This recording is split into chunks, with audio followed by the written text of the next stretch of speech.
Bonjour, nous sommes le lundi 27 mai, bienvenue dans le premier JT hebdomadaire du secteur de l'assurance.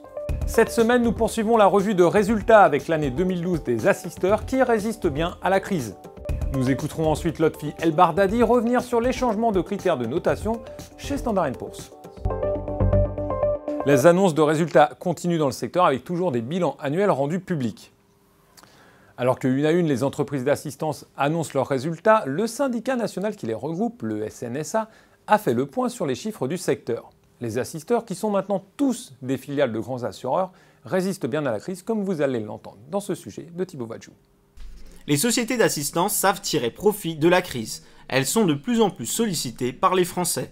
Comme l'a présenté le SNSA, le syndicat national des sociétés d'assistance, leur chiffre d'affaires a grimpé de 9% en 2012 en France pour 2,4 milliards d'euros.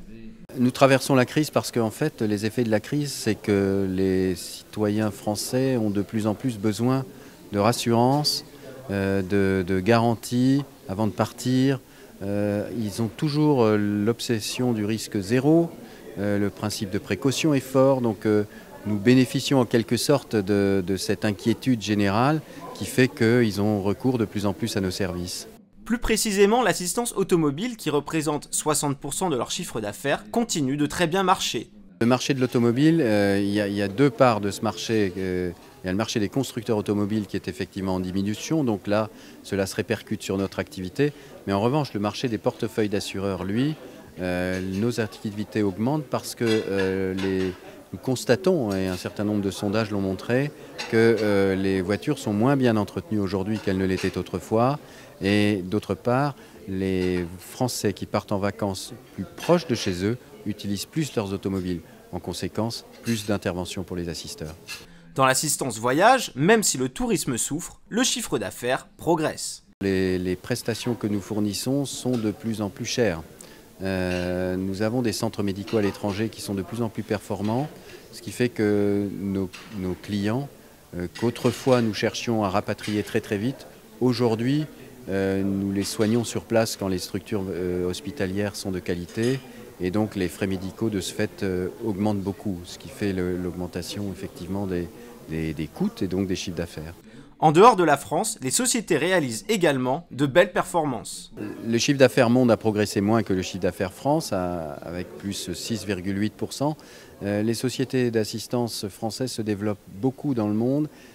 Aujourd'hui, il y a deux axes importants de développement pour les sociétés françaises. C'est la Chine d'une part, et puis c'est l'Amérique du Sud, sur lesquels les taux de croissance sont très très forts et les possibilités donc de développement sont très importantes pour les assisteurs français.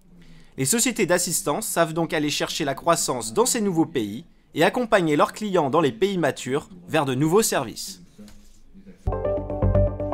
L'intégralité de l'interview sera à retrouver dans l'hebdomadaire de jeudi prochain. Il y a quelques semaines, l'agence de notation Standard & Poor's annonçait une révision de ses critères de notation pour le secteur de l'assurance, et ce, pour le monde entier.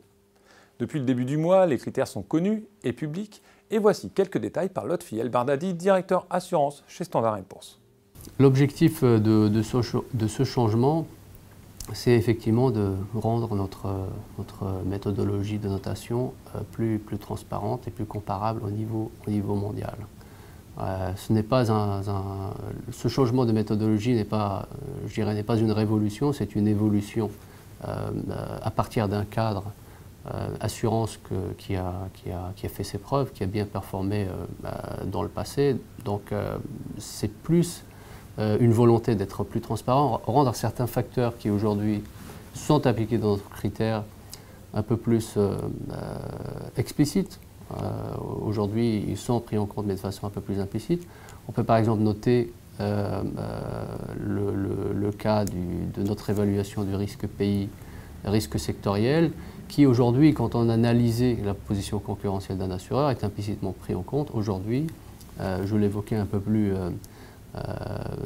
tôt, aujourd'hui sera intégré de façon un peu plus explicite, à savoir, dans notre évaluation d'un profil opérationnel d'un assureur, on aura une évaluation de la position concurrentielle qui est intrinsèque à l'assureur, mais également l'évaluation du risque pays, risque sectoriel, et la combinaison des deux aboutira à notre point de vue sur le profil opérationnel de l'assureur. Ce JT est maintenant terminé. À la une de l'hebdo de la semaine, nous parlerons relations clients, le dossier également à retrouver en ce moment sur le site. Pour ma part, je vous donne rendez-vous lundi prochain pour une nouvelle édition. Très bonne semaine à toutes et tous.